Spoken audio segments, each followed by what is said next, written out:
produz os efeitos regulares de uma MP. Ela é apenas formalmente uma medida provisória, mas materialmente um decreto. Vale dizer, essa medida provisória será recebida como um decreto.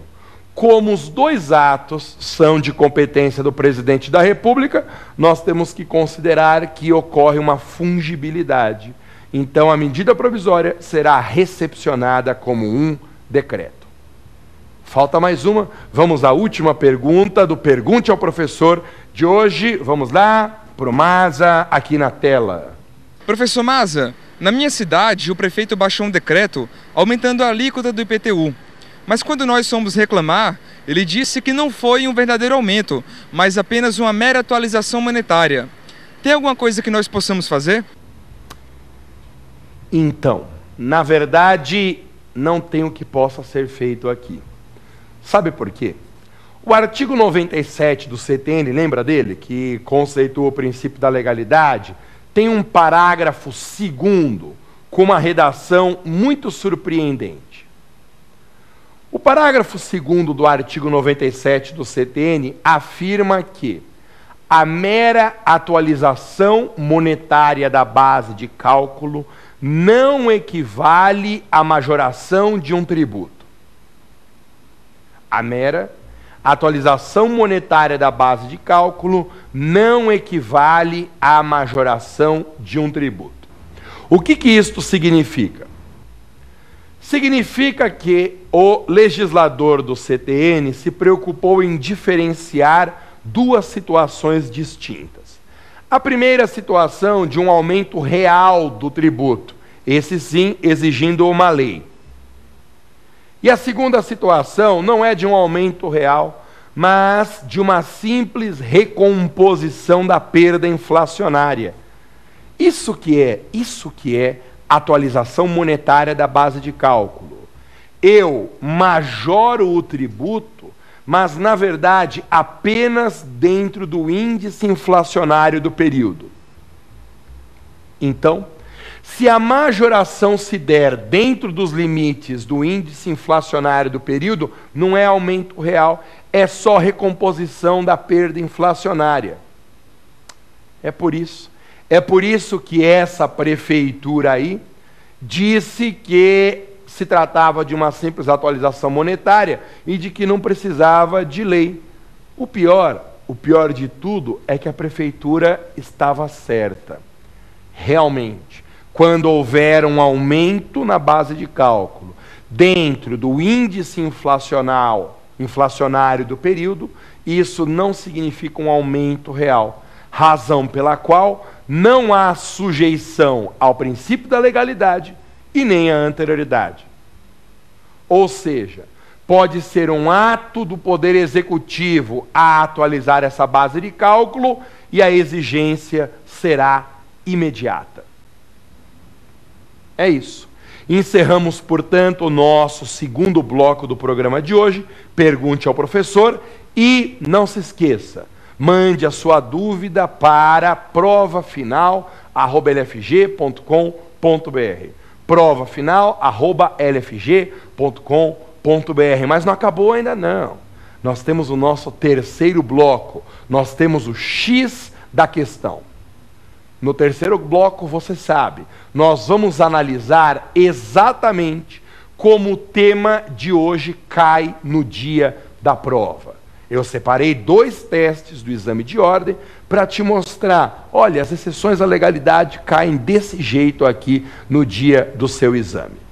Ok?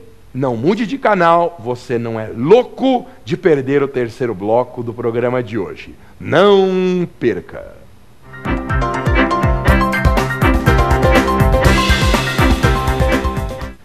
Voltamos. No terceiro bloco do programa de hoje, o X da questão, eu vou te mostrar como que esse assunto, exceções à legalidade, aparece na prova da OAB.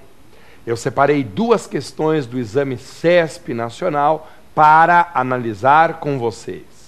Vamos olhar então. Primeira questão está lá na tela. OAB CESP. Um navio cargueiro em trânsito para a Argentina atracou em Porto Brasileiro com 3 lotes de automóveis com as características a seguir. Presta atenção que a questão é bem difícil. Lote 1. Automóveis fabricados nos Estados Unidos da América para serem vendidos no Brasil. O que você acha?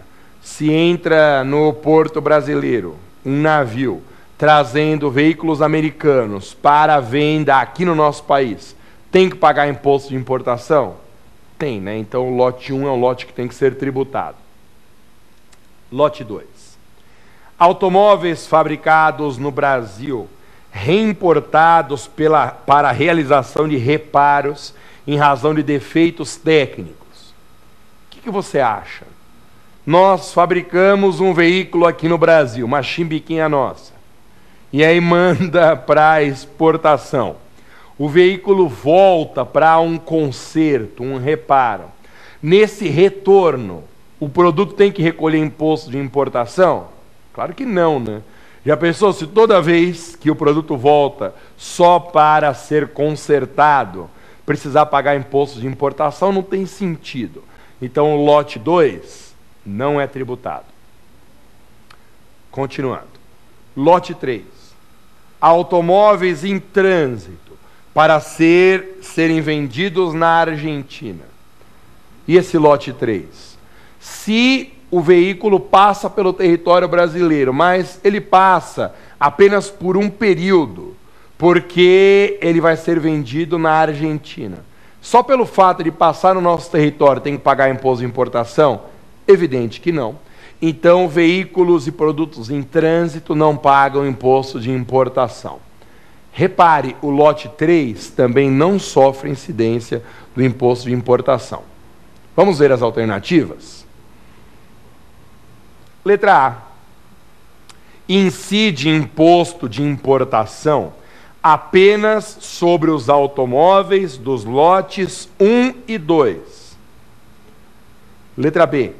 Incide imposto de importação apenas sobre os automóveis do lote 3. Letra C. O imposto de importação é de caráter marcadamente fiscal. E letra D. A alteração das alíquotas do imposto de importação não se sujeita aos princípios constitucionais tributários da legalidade e da anterioridade. E aí? Qual dessas 4 alternativas é a sua predileta? Já sabe? Qual é o X da questão? Então o X da questão é a alternativa D de dado, alternativa D de dado. Vamos ver por quê? Pode voltar na tela com o texto da questão. Vamos voltar ao enunciado, Dani, por favor, ao enunciado lá em cima. No enunciado da questão está dito que há 3 lotes de veículos chegando aqui no Brasil. Lote 1, automóveis fabricados nos Estados Unidos da América para venda no Brasil. Esse lote paga imposto de importação. Lote 2, veículos reimportados para reparo. Lote 2 não paga. Lote 3, automóveis em trânsito. Também lote 3 não paga. Então, o imposto de importação incide só no lote 1. Alternativa A. Incide imposto de importação apenas nos automóveis dos lotes 1 e 2. Não, o 2 não incide. Errada a letra A. Letra B. Incide imposto de importação apenas sobre os automóveis do lote 3. Apenas sobre os automóveis do lote 3. Errado. Lote 3, automóveis em trânsito não se sujeitam a imposto de importação. Letra C. O imposto de importação é de caráter marcadamente fiscal. Ah, eu te mato se você errar essa. Eu te mato. Por quê? Porque o imposto de importação, eu comentei com você, o imposto de importação é chamado pela OAB de imposto extrafiscal. Errada a letra C. É extrafiscal porque ele não tem finalidade de arrecadação. O imposto de importação serve para a disciplina da balança comercial, para as relações entre importação e exportação. Por causa disso, o imposto de importação, ao contrário do que diz essa letra C, ele é marcadamente extrafiscal.